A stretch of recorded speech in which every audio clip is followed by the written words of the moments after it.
guys, and welcome back to my channel, The Foodie Gardener. My name is Becky, and on today's Garden Tip Tuesday, I'm going to talk all about growing strawberries, how to propagate them and how to properly take care of them. Everything you need to know will be in this series. Strawberries are by far my all-time favorite fruit, and if you have little ones, it makes it even more exciting to cultivate and watch them grow. The best part is knowing that you can grow them indoors all year round. So let's jump into a few tips that can help get you started.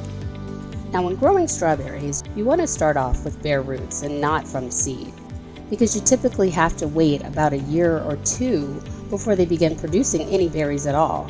They've got to take time to mature. This is why I suggest purchasing bare root strawberries.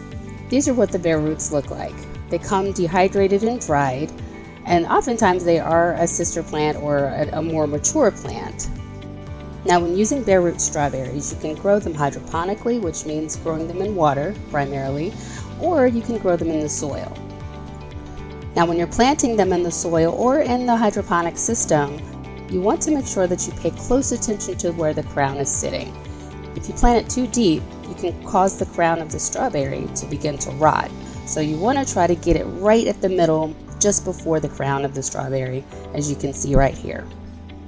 Over time, as your plant begins to grow and mature, the strawberry plant begins to send out runners.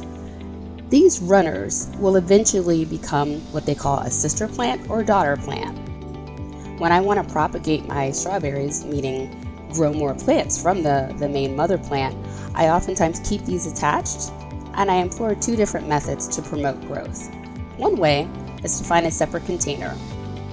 Pour the soil into the container and lay the root just at the top of the soil. Sometimes I'll take a twisty tie that you can find on any plastic bag that you can find from the grocery store. And then you just want to anchor it a little bit just to keep it so that the plant doesn't move too much. There's also another method called the plastic bag method. You simply take the runner, again fill the bag with soil, you take the runner and then you lay it right on top, and then you gently zip up the Ziploc bag and water. You want to leave a little bit of air so that the roots are getting properly aerated and that you can add the water as needed. This process should take about a good 2 weeks. Once the plant is fully matured and has begun to create its own root system, it no longer needs the mother plant.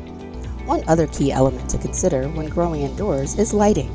For many fruits and veggies, a sunny windowsill may not produce enough light, so I opt for full spectrum LED grow lights.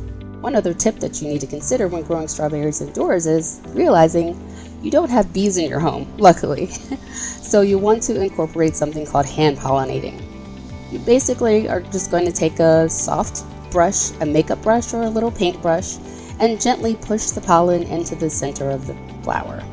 Now, one last thing that you want to think about when growing strawberries indoors is that you are not immune to pests. Unfortunately, spider mites are one of the most common pests that you can find on strawberry plants. But not to worry. There are a couple methods that you can put into place to not only prevent this, but to help you kind of get through it. You can buy the traditional store-bought insecticidal soap. One foolproof method that I like is a simple mixture of neem oil and Dr. Bronner salicylic soap. I usually do 2 tablespoons of neem oil to 1 tablespoon of the Dr. Bronner soap. Then you mix it into a gallon of water.